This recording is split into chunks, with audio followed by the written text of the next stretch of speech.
Hello, everyone. Welcome to our panel where we are discussing crowdfunding beyond the blockchain, Kickstarter alternatives, and other approaches to crowdfunding outside of kind of the Kickstarter monolith that tabletop RPGs have found ourselves in 2022.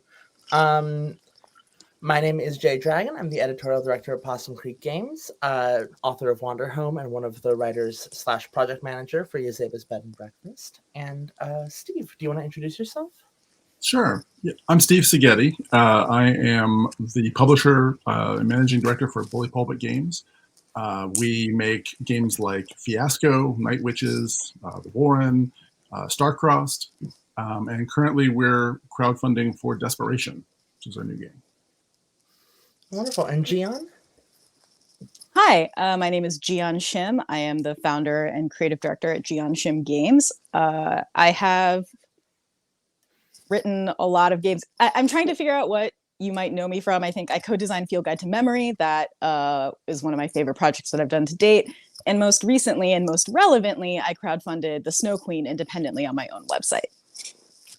Yeah. So all three of us are united by the fact that we've all spent as maybe a good place to start here is the context, which is in December of 2021, I think is when Kickstarter announced that they were attempting to pivot to a blockchain model for their crowdfunding platform, which is a little bit of Web 3.0 pseudo jargon nonsense phrases that they threw around.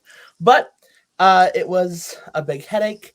It led to a lot of folks, all of our companies and organizations included, where we began seriously looking into and experimenting with a variety of Kickstarter alternatives.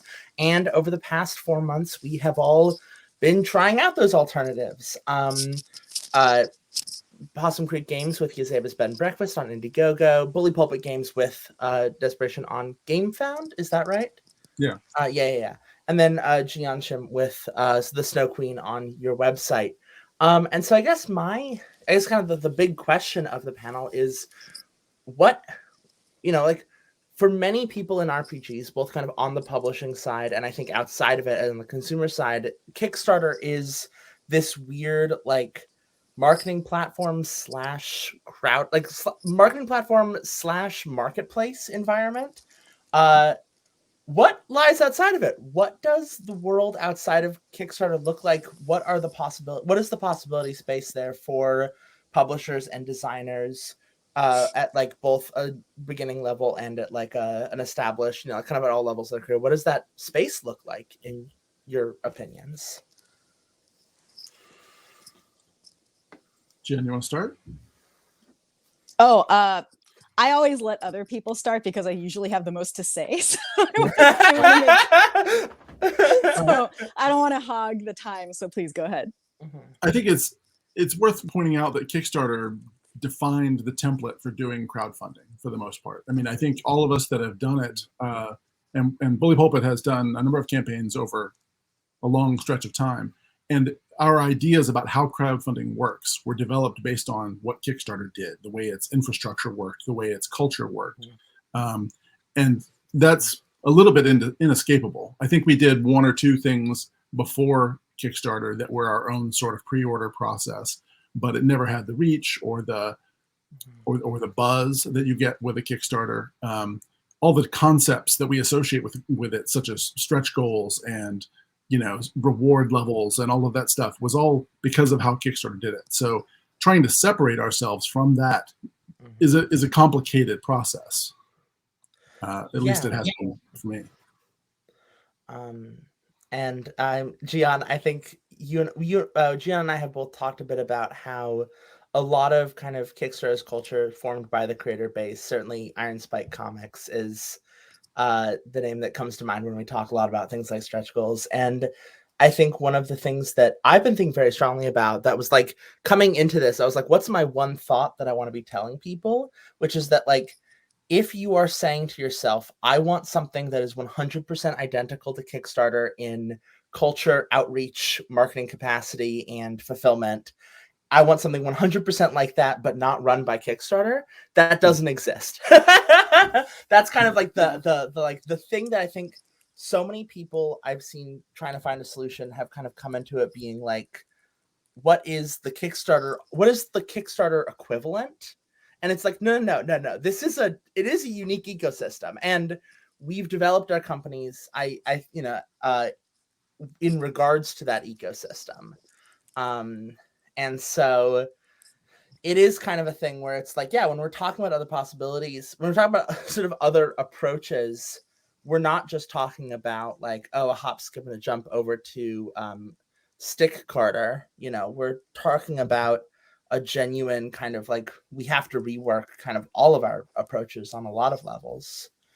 Gian, do you have thoughts? Yeah, I mean, I think that the ways in which Kickstarter, a private company, an entity that is what I would consider small, mid-sized for a tech company in the Bay, becoming synonymous with what we think of as baseline crowdfunding, but also with its own quote unquote innovations is actually kind of a trap, because almost all of those innovations were driven and thought up by creators years and years ago. Like I might date myself with this, but I remember Kickstarter several years ago, way before tabletop designers were really crowdfunding on it. I think at that time, my friend Avery crowdfunded Monster Hearts on Indiegogo, right? Like people were still using other sites within the game space, and things like stretch goals, creator bonuses, lots and lots of artists for a single project. All of these are things creators have brought to the platform as ways to stand out. Then they work really well. And the fact that the company gets credit for it often as it enters our vernacular and collective consciousness is something that I try really deliberately to push against, both because it's kind of an inaccurate history within our own careers and lifetimes, but also because then it robs like creators of the credit. The reason you brought up Iron Spike Comics is in our past conversations, me and Jay, I've talked a lot about Spike Trotman, who's a comics writer and artist, and now the owner of a really successful publishing company. And, much like you, Steve, at Bully Pulpit, she did pre-orders long before crowdfunding was really a thing. When Kickstarter was young, she started on the platform, and a lot of what we consider truisms of what makes a good Kickstarter campaign were tried out by her and a lot of her peers. So, tabletop owes a lot to comics. We owe a lot to experienced designers like my collaborator Shing, who've done a lot of Kickstarters. And given that context for the company to, this is going to sound maybe a little melodramatic, but to kind of betray creator trust within the base that created these norms within comics, within artists, within games, that is honestly insulting, because at no point were our voices given any kind of time. We had to, even in that capacity, carve out our own space. And so that's why,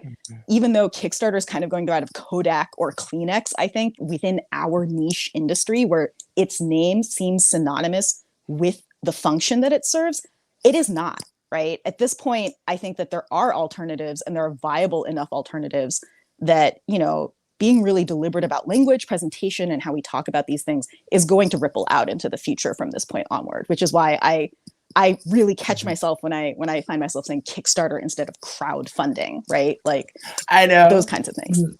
Do either of you struggle with, when you first switched over to a different platform, the like calling it Kickstarter and then having to catch yourself? Yeah.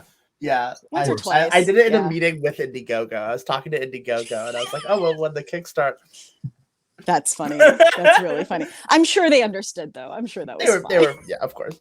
I had to do a purge through all of our internal documentation to change like every document that we said our Kickstarter plan to our crowdfunding. Yeah. I feel like people really understand, like, for basically any project that has done a non-Kickstarter thing in the past 4 months, how rapid of a shift that was. Like, I'm not aware of what it looked like on the Bully Pulpit end, but I know for us it was kind of a scramble. And I know for Gianna it was also like, what I'm curious on a personal level, like, what was that like with Bully Pulpit? Like, what was the kind of like I don't know, what did it feel like? How was it going for you?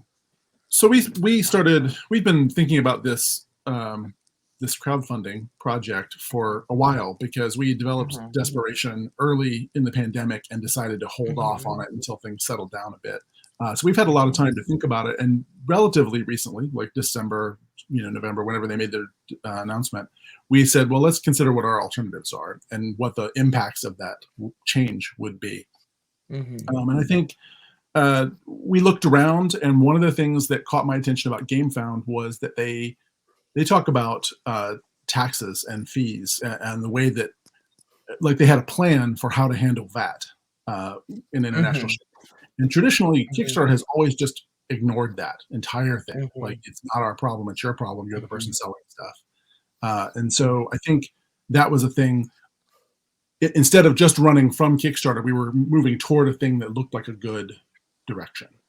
We chose it over other options.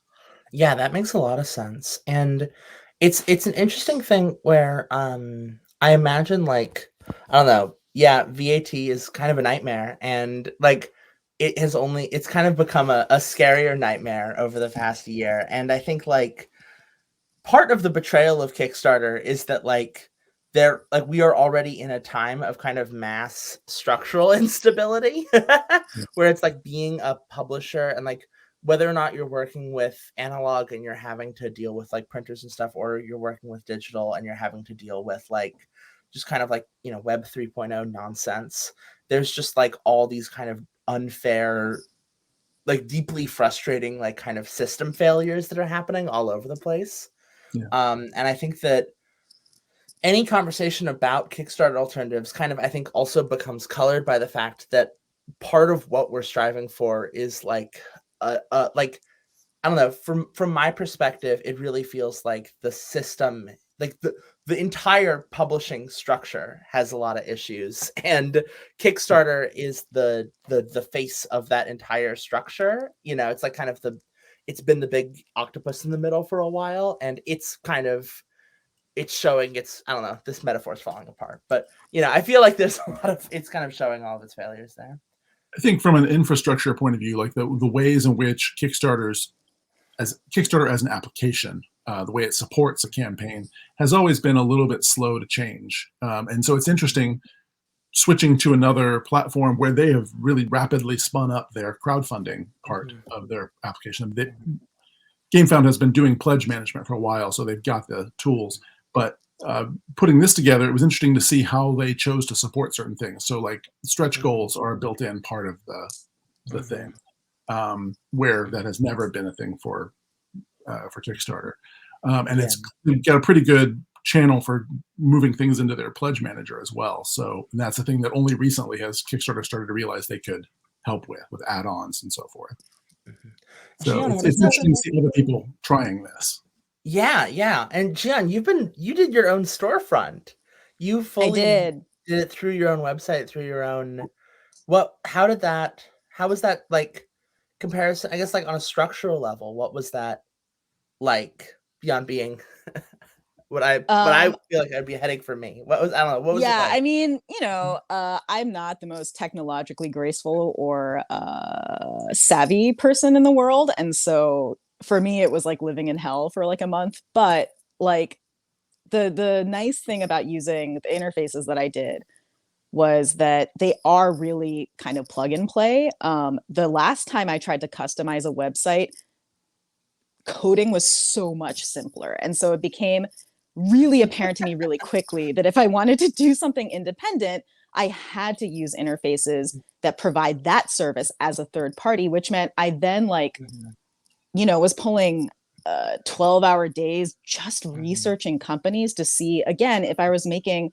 what was in large part a values-based decision, what companies fall within the realm of values that I felt comfortable working with, which is how I settled on Squarespace for the website hosting, MailChimp for the mailing list, and I believe Stripe. So not Shopify, Stripe only, for the payment processing. And another reason I chose those three platforms is because they are in an ecosystem with each other. So they're able to coordinate with each other, and you don't have to deal with a widget or a third-party plugin. There's already integration involved. This is kind of boring technical stuff. The reality was that Kickstarter really pulled the rug out from under me. And I say that as though they knew about me or anything at all. That's not true. They are a company. They have the motivations of a company. They are moving as a company, right? And so really it was just me. I had to adapt. And what that meant was, this campaign that I had been planning for February, I had now a month to completely dismantle and then build up from scratch again, and then less than a month to market it. So it was really a scramble. And given that I had some choices to weigh, one of them was realistically, how shoot the moon do I think this project is going to be? Not that much, because I had such a disadvantage of like front loading all of the things that I like to do leading up to a crowdfunding campaign.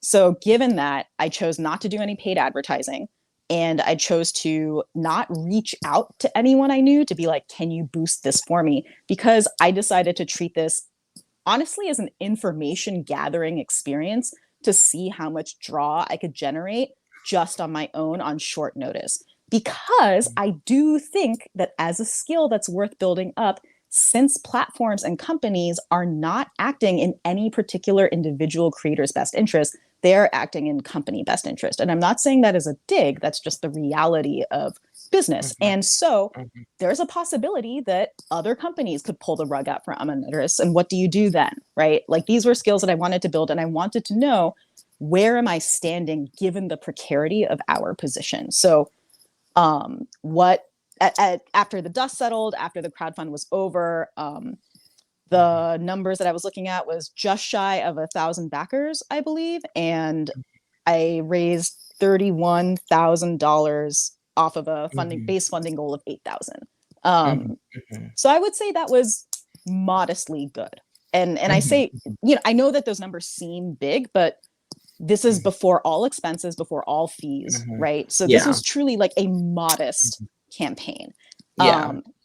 And we'll get to this later, I'm sure, but that also ties into how to set expectations before you go into a project that is not on a platform, or even on a platform, because I am starting to observe and track and notice changes on Kickstarter as well. So even that, kind of knee-jerk thing that people say of, well, I don't want to try another platform because I know that I will raise more on Kickstarter.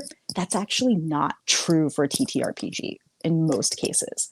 And I saw that during Zine Month in particular. So we can talk about that later, either individually or in the panel. But basically, depending on where you're at in your career, I think that an independent website could work to your favor, but it is not what I would call like, I wouldn't say that this is like a universal solution for anybody. I do think it's something that's worth building toward, though, because it is truly independent and you don't rely on a platform at all. So yeah. And I'm curious, I guess, like, I kind of want to ask a question on behalf of a lot of the probably newer folks in the audience, or people who were I know, certainly I've had a lot of people like in my Patreon, or like kind of who have reached out to me in one form or another, who are like a first-time creator, like an aspiring first-time creator. Like, they've got their first game, they were like going to do a zine, they were going to do something small. They feel unsure about whether or not to continue with Kickstarter. What would be your advice? And like, just like on a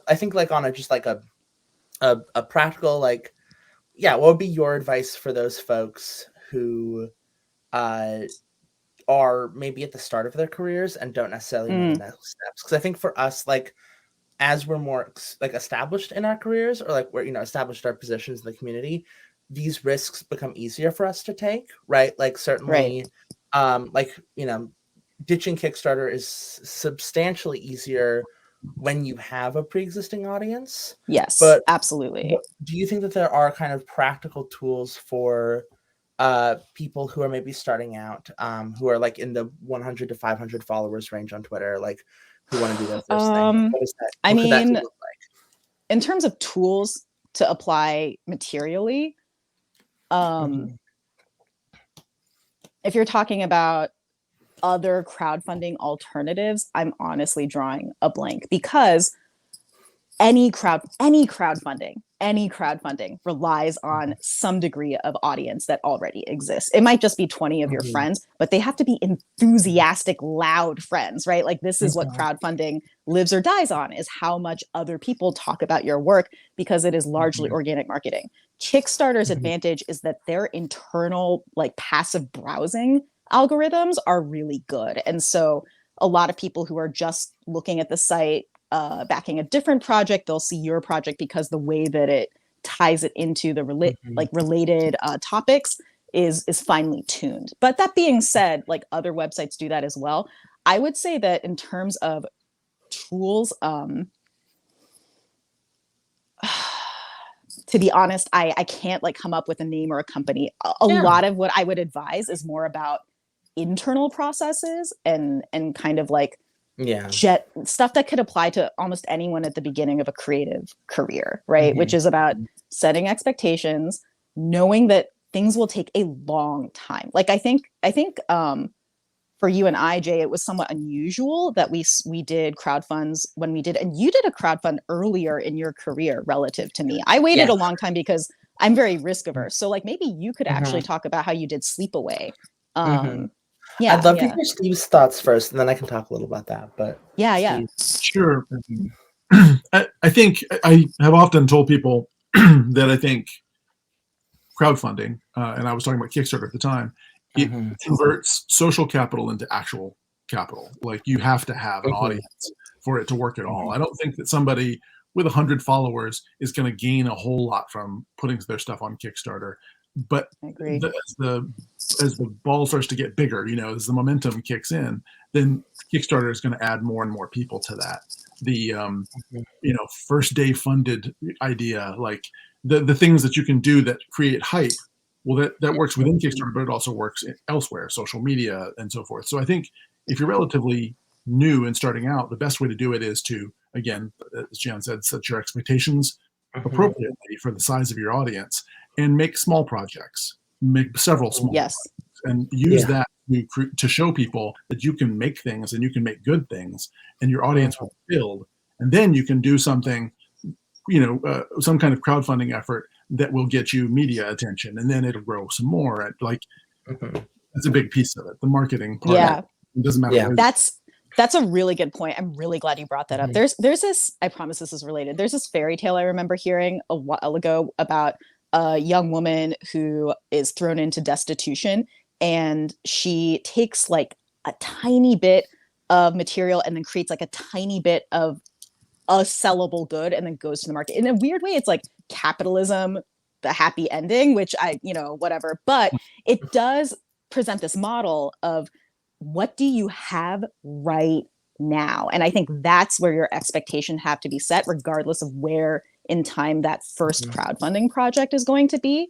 And doing small projects that are small in scope, probably no stretch goals.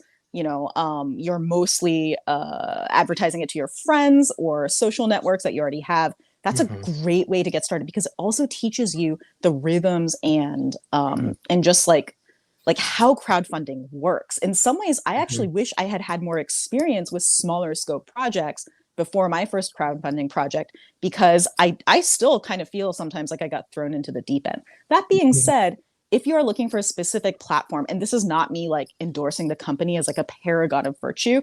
However, Indiegogo at this point is pretty slick to use. It is really, really easy for even a novice creator to set up a small project, and you can toggle things so that it's not all or nothing. For example, you could make the project be like, well, I'm going to take home whatever I make, even if it falls short of the goal. And if that's how you're doing it, there are some ways to calibrate that, right? Like you could think about overhead as your starting point and be like, how do I bring down the actual cost of making this as much as possible? And then think about the projects that meet those criteria. Yeah. So I'm really grateful to you, Steve, for saying that. I think the other thing that small projects teach you is whether or not you really love making games, or whether you really love getting the business of making games, and if you actually want to do both of those things. Because a lot of people don't. They want to make games and they want somebody else to deal with the other stuff. And if you're in the process of setting up your own crowdfunding project, you're going to be doing a lot of business. So Yeah.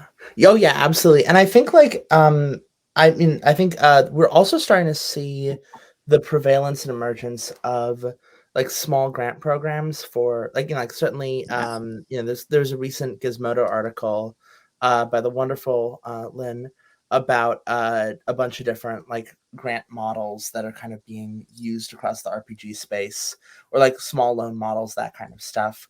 And I think that from what I've seen from the people I've talked to, so Wander Home, when we funded a Kickstarter, we set aside some of the money to just give out to small creators. It's like, here's $500, make something Wander Home related, and that was a really great thing, because there were a lot of people for whom that was their first time effectively project managing on the like quick and easy, right? Where it's like, you've been given a very small budget, right? You've been given $500, which is very small in the context of this kind of thing. And you have to like hire a couple people as freelancers to like do editing and like art, and like you have to like figure out your distribution and like figure out your marketing and like kind of do all that. And I saw a lot of people who got to use it effectively as a practice space, where it was like they came out the other side being like, I now know how to, like, like for some people it was like, I now know that I don't really want to have to hire an artist, right? Like, oh, I don't like having to be someone's boss.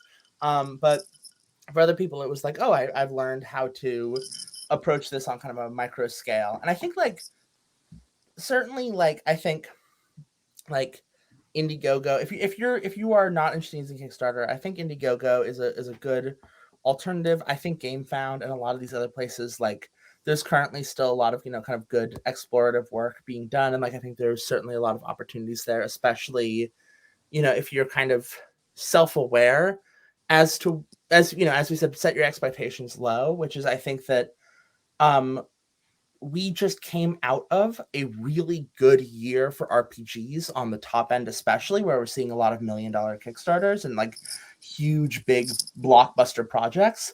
I don't think that's sustainable. I don't think that's going to last into 2022. I think we've all kind of been seeing these depressed numbers across the board as the globe goes into a financial crisis. And I think that like, figure out how much does it cost to print this thing, get a quote from Mixam or whoever, and then like really kind of do something very modest with that in mind. For Sleepaway, which is my first crowdfunding project in 2019, I actually did it first because I put it up on Itch.io, the game on Itch.io, and I got like an outsized response.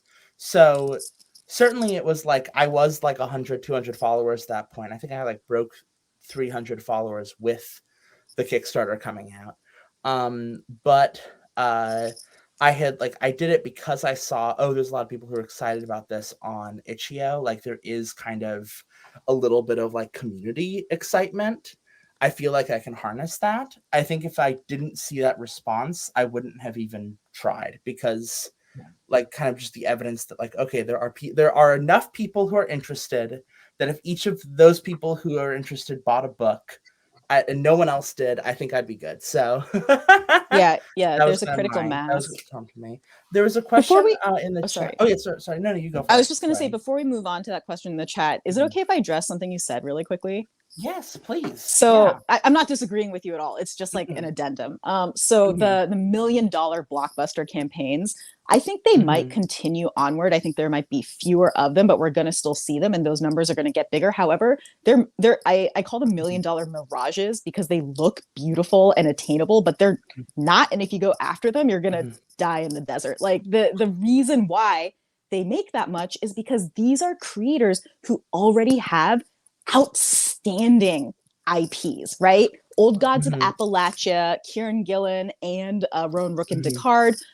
There's another one. These, and obviously the Avatar. Yeah. I mean, like that. Yeah, but like these have existing followings, these creative works. So if you are in it to play the long game, so to speak, work on your work, right? Like make something that people fall in love with and spreads, and then all of the other hurdles when you do get to crowdfunding will be way lower. And also, sorry, go ahead. Oh, I was going to say, I also think that when you look at a Kickstarter that's made like, I don't know, 300,000 or 500,000 or a million or whatever, or, I guess 9 million, the secret there is that oftentimes that's just as much like the result of like, backer kit effectively, or ad programs, or like, corporate, like, investments coming in that are able to bankroll large marketing campaigns. Like, it's companies that can do that are companies, and unless Yeah. you are like a corporate entity, it's unreasonable to be like, you shouldn't, it's not a miracle when those things happen. I think it's just like, and like Kickstarter is the vehicle that they have chosen, because I think Kickstarter has kind of a little bit of like a flashy allure to it in terms of like its structure, I suppose. But like they could just make that money on pre-orders and sales. Oh, absolutely. Like the Kickstarter is just a formality, or Yeah. And I think that honestly, when people say they need Kickstarter for a project to be viable, I don't think that's true anymore. However, I understand why people feel that way. I'm not going to argue with them, but we're seeing high viability and potential for higher viability, even in the face of financial dampening in other areas, right? Depending on where you are in your career. That's really the big thing. So it's less about setting expectations low, in my opinion, than setting expectations material to the present, to your present and where you are. Yeah. I think so. I mean, I want to be honest with people that we're talking to. Our switch to GameFound came with cost, right? And we knew that up front. We struggled to get funded much more with this campaign than we would, or than we have with any other. And part of that is about the switch. I mean, part of it is just that people already have their accounts set up on Kickstarter. The barrier to entry is so very low, and that making them move somewhere else and sign up and put their credit card in, that's a challenge. And we're trying to like help people along in that process. And I understand that it's an impact. That said, there are other choices that we made for our campaign that are probably a bigger reflection of the difference, right? Like the way that we set up the campaign, we don't have stretch goals. We're trying to keep it very focused and very simple. We're effectively making a much smaller project and crowdfunding that, when maybe it would have been smarter just to take it directly to market and put it through stores like we would usually do. So, I think if you want to do crowdfunding, then the model that has been developed over years by all the creators who have come up with these ideas for, stretch goals and so forth, there's a good reason for all of that. And, again, setting your expectations appropriately for the kind of project that you're doing. I think the projects that you all have done are amazing. Just the quality of the different pieces and all the different extras, I think it's great. I'm dying to play Desperation. I want to play it so bad. So, right back at you, basically. Yeah, sorry, I didn't mean to interrupt. I want to play this game so bad. GameFound, I'm really interested to hear more about GameFound as more people use it, because I know that Improv for Gamers by Karen 12 also ran on GameFound and did pretty well, right? 35,000, I believe, was where they ended at. Yeah, and it's been interesting to watch. Like, I looked at a couple of campaigns before we launched ours, and I could see the footprint of Kickstarter in those campaigns. Like, I could see the structure of their campaign was built for Kickstarter, and they were adjusting it as they set it up. And that's true for Improv. That's true for us. And I think GameFound, by its design, it was made for board games, right? Like, you can see it in the DNA of the whole site. But I think that if enough of us, especially those of us that have some established name, start using other platforms, then they'll become a presence for weird games, for role-playing games, Yeah, absolutely. It's interesting with Yoseba's Bed and Breakfast, because I think that it's a really good example of both the impact that going off Kickstarter has had, but also how it's by far not the biggest impact like a thing can have. So with Yoseba's Bed and Breakfast, we outdid Wander Home in terms of funding, which is great. It's nice to have our second big game do better than our first big game. We were worried about that, but with Yoseba's, we saw about half as many backers, and I attribute a lot of that to be from the lack of response on advertising, like the way advertising just didn't convert the way we saw with Wanderhome. There's a lot kind of on the back end there, not to be technical, but I suspect like that, like switching to Indiegogo had that kind of, impact in terms of, the number of people we were able to pull in from outside of kind of our immediate fan base. But we also, we beat Wanderhome because our average pledge size doubled, and like more than doubled. And like part of that is that Indiegogo is a more pledge happy site. Like it encourages people to kind of do a lot more of this add-on structure, and it uses a lot of visual language to like get people to back.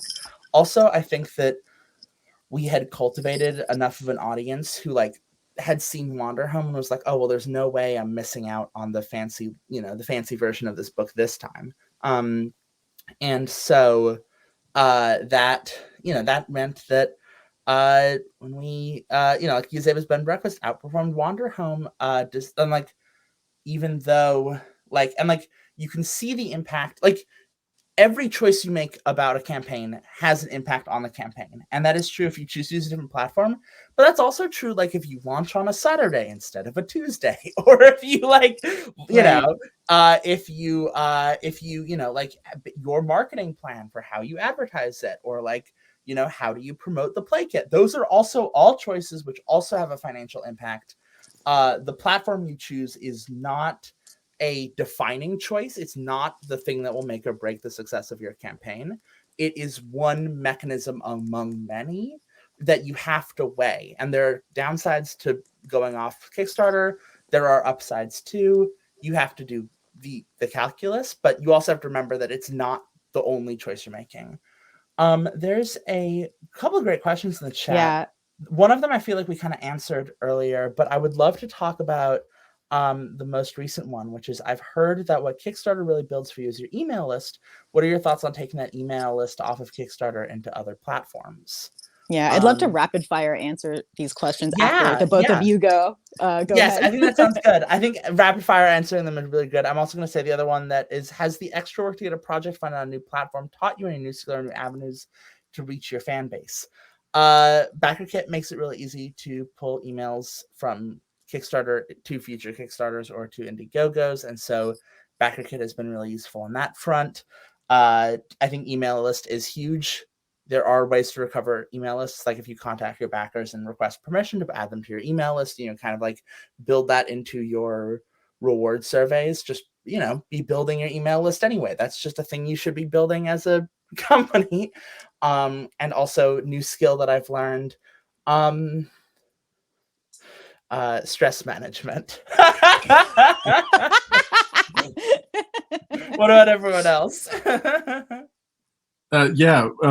Definitely. We for all of our Kickstarters, we for the most part always followed them with BackerKit, and for the last couple of campaigns, we've grabbed email addresses, often in surveys, but at least once or twice we've pulled them directly from BackerKit and added them to our MailChimp mailing list, and encourage people to drop it if they want to unsubscribe. But we feel like the people who are who are backing the project are interested in what we're doing, and will probably, if they get all the way through and they actually get their product, are going to maybe want the next one. They're going to want to hear about the things we're doing. I think it's a fair assessment. And so we've built a pretty good mailing list that way. As far as the extra skills, I think what I'm learning with this campaign is that we have always sort of rested on our laurels a bit with marketing. Like we've always just sort of thought, people know who we are. And that's not true. Like no matter how long we've been doing this, there are still many more people who don't know us and don't care about what we do. And we need to promote that more. Like we need to let them know about Desperation in ways that we don't usually connect with folks.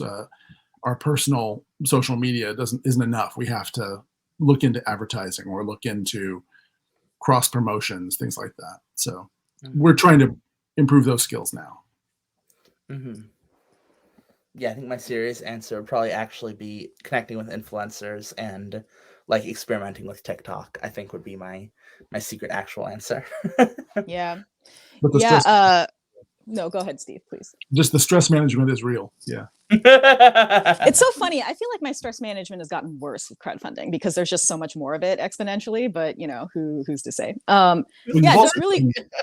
4 campaigns in the last year or something, right? Yeah, it's a lot. Yeah, and you know, they would be behind me if the personal setbacks that happened in 2021 hadn't happened, which is actually related to what because I'm just going to go in reverse chronological order of receiving them. I'm looking at the chat right now. So as far as email lists go, be careful about those terms of service on Kickstarter because technically you're not allowed to just wholesale strip the emails from the update list into a mailing service. They have to actively opt in. And so you can have that last update or the last 2 updates on a project say, we are having so many more exciting projects on the horizon. Click here to subscribe to our mailer, right? Like there has to be an actively opting in thing. Otherwise, you can be found in violation of spam laws and all those emails will be taken away, which has happened to a friend of mine. It sucks. Yeah, that's why I also recommend building into your survey, like putting it into your build like, it into your survey. Just say it everywhere, both for liability, but also because I read this might be a bogus stat, but I read that people have to see something 7 times for them to actually remember it organically. So, you know, whether or not that's true, it doesn't hurt to mention it a lot, which speaking of I'm going to actually skip to the first question that we got of these 3 Kickstarters known for its ability to reach into a target audience. So how do you compensate for that outside of a Kickstarter?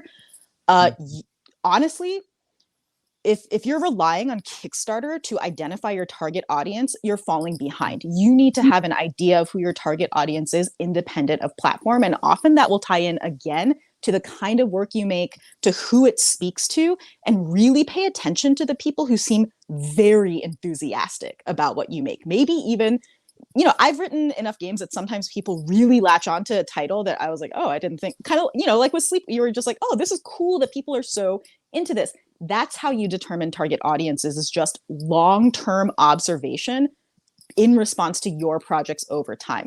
That being said, there are also ways to reach broader target audiences, which is, I think, always one of my goals. So for you, Jay, you're talking about using TikTok and very deliberately reaching out to influencers. For me, it's reaching into other creative markets because I came to games through a totally unrelated area anyway. So with my next game, The Longest Rest, it's a body horror game that takes place in a tavern, and I'm deliberately talking to and marketing it towards horror writers, horror artists, and also gamers who I haven't really made games for in the past. And let's be clear, this is not like a D&D supplement or something like that in any way, shape, or form. However, the aesthetic and the tone and the vibe is a closer match to that, and that opens up a door as well. So this is what I mean about, you can't rely on Kickstarter to define your target audience for you. You have to have a plan and then see how things kind of match up. And then the last question to answer is any new skills. So I think for me, a lot of it has been formalizing things that I do organically. So marketing is something that I really enjoy, but I do it the way that I did it when I was working retail and customer service jobs, which is sales-based and tips-based. So with The Longest Rest, I'm going to be hosting it on Indiegogo. And part of our deal is they are going to teach me the basics of formal marketing because I don't know them. And if I don't know them, I can't serve that campaign as well and will make less money. So those are new skills I'm going to pick up that I'm really excited about, is just being a little bit more deliberate about these things. Yeah. Yeah. Well, thank you both so much for joining me. And thank you, Sean, for behind the scenes kind of organizing this panel and bringing us all together and getting us here to talk about alternatives to Kickstarter. I'm super excited to see what the future holds. I'm so excited for what Bully Pulpit is up to. I'm excited for The Longest Night. I'm excited for the Indiegogo for Eusebis to be done. I'm really grateful for all of you. Now, really quick, before we wrap, where can people find you? Where are you on the internet? Well, I say myself. Oh yeah, you go first. Sorry. Go ahead. I was going to say PossumCreekGames.com. That's where a lot of things are. Also support our Patreon, patreon.com/PossumCreek. There's a few members of the Patreon server hanging out in chat right now. And you should come and support it. It's a great community. I oftentimes will do calls where I give a lot of insider business tips, like the sort of stuff we talked about here. So come and join that. Would recommend. You can find me hiding behind the scenes at bullypulpitgames.com. Also at Sagetti on Twitter. I'm always interested in talking to people about this. So if you ever want to ask me questions about publishing or editing, or what Jason Morningstar is really like, secretly, I'm happy to spill the tea. So just, sacrifice your friend for. Yeah, if that's what it takes. Parasocial. I don't give a fuck. But I'm always happy to talk to people about stuff. I also do a lot of work with Games on Demand, which in the normal times is an excellent way to get your game in front of a lot of players. So hopefully we'll get back to that soon. Yeah. For me, I am everywhere. I'm very active on Twitter, which is, my handle is just Gian Shim. Patreon is one of my go-tos when I just have an idea and I want to give it to people. It really shows my erratic workflow patterns, but it also is like a wonderful community, and I really love it. Again, Gian Shim, and I do have a website, which is gianshim.games. I am also building up my mailing list. That URL is not as tidy, but you can find it because I talk about it on all three of those places. So yeah, you can find me there.